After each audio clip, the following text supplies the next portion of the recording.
এই ছবিটার নাম দিলাম উন্নয়ন, এই ছবিটার নাম দিলাম সংস্কার। আজ বাংলাদেশের উন্নয়ন আর সংস্কার মিলেমিশে একাকার হয়ে গেছে। বাংলাদেশের আসলে মানুষের জীবনের মূল্য খুবই খুবই যে কম, এটা তার বাস্তব প্রমাণ।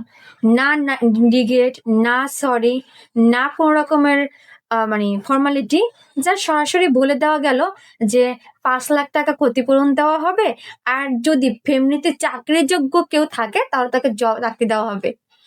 আপনাদের সবসময় এইটা কেন মনে হয় রাস্তা দিয়ে কেউ হাঁটলেই সে গরিব হয়ে যাবে বা সে ছোট লোক হবে? আর যদি সে গরিব বা ছোট লোক হয়েও থাকে, তার কি জীবনের কোনো মূল্যই নাই?